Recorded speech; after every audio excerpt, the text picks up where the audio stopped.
Bonjour tout le monde. Donc aujourd'hui, on va regarder comment utiliser le meilleur prompt possible.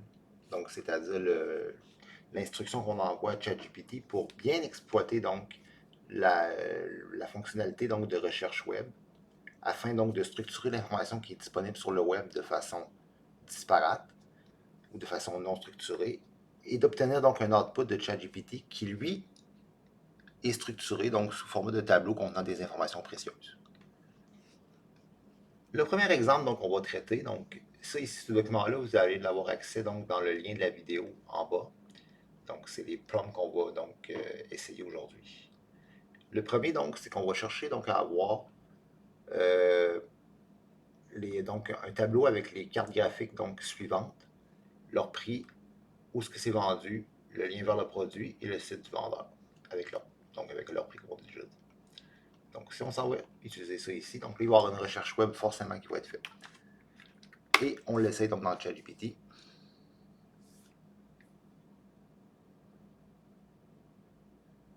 Ah, là, j'ai mal copié le lien du produit. Mais bon. Donc, vous voyez ici qu'il y a une recherche web qui a été faite. Et on voit clairement donc les différents types de cartes graphiques qui sont présentés avec le prix, le site du vendeur et la disponibilité. Donc, on aurait le lien du produit si on l'avait bien copié. Ensuite, donc, vous voyez également donc, les sites donc, qui ont été consultés donc, pour cette tâche-là. Ensuite, le deuxième, c'est qu'on va essayer d'avoir donc les vols disponibles donc, pour un vol direct entre Montréal et Paris pour cette date précise, donc du 15 août 2025. On va demander donc au modèle d'aller consulter Kayak, Google, etc. Google Flight. Donc, et de nous présenter donc ces informations-là dans le tableau. Donc, c'est-à-dire la compagnie aérienne, l'heure de départ, l'heure d'arrivée, etc.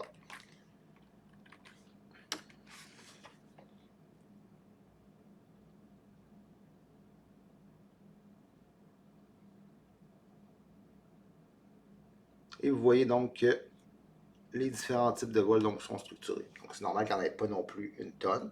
On parle quand même d'une journée très précise pour un vol qui est relativement pas non plus le plus, le plus emprunté. Donc, déjà 3, c'est déjà très bien. Ensuite, on peut aller voir donc si on va avoir un sommaire donc, des différents taux d'intérêt pour le 5 ans fixe offerts par les différentes banques, donc en ce moment, par exemple, pour le mois de juillet 2025. On peut utiliser ce prompt-là, donc qui nous demande donc, de structurer ça dans un tableau.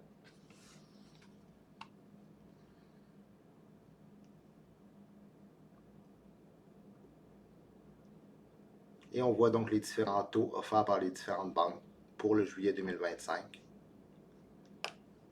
C'est très bien présenté. Donc, l'information est prise donc, de plusieurs sources et ramenée donc, sous format très informatif d'un tableau donc, contenant toute l'information qui est donc, consultée de différentes sources.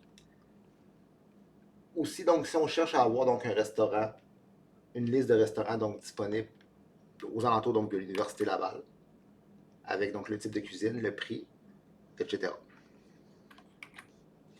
On peut demander ça, donc on précise donc 1 kilomètre autour de l'Université Laval.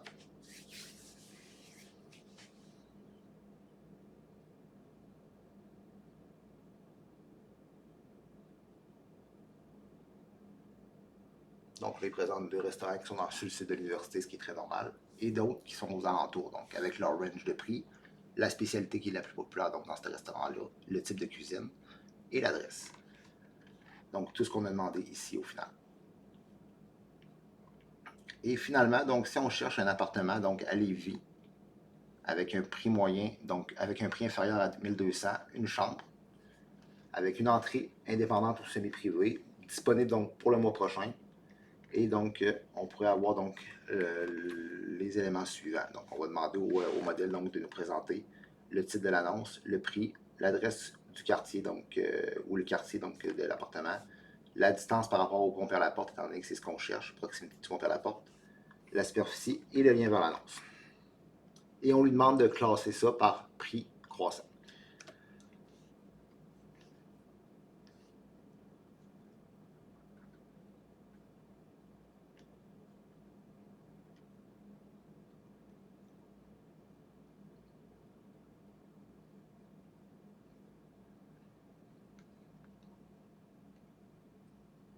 Donc, au niveau des appartements qu'on a, donc on aurait ici 3 appartements, ce qui m'apparaît un petit peu fait. Donc, la recherche n'a pas nécessairement, selon moi, été la plus efficiente possible. On voit donc le FITS à 1150 pour un 3,5 moderne, à peu près à 5 km des ponts. Ensuite, donc un loft à 1095 à 5 km également des ponts. Et finalement, donc à 2 km un petit peu plus proche, à 945, donc un 3,5. C'est un exemple donc, de comment on peut structurer notre prompt. Demander à un LLM, donc un modèle de langage, d'aller sur Internet donc, pour aller rechercher de l'information à partir du moteur de recherche qui est intégré donc, dans la technique de RAG derrière le modèle. Et ensuite, lui présenter, donc, prendre toute l'information qu'il reçoit et lui demander donc de structurer ça sous format de tableau intuitif, utilisable directement par vous, donc en fonction de ce que vous souhaitez avoir. Donc, en utilisant toujours ce format-là, vous allez être capable d'obtenir toujours des réponses précises et pertinentes. Et c'est applicable pour tous les types de sites web. Donc, merci.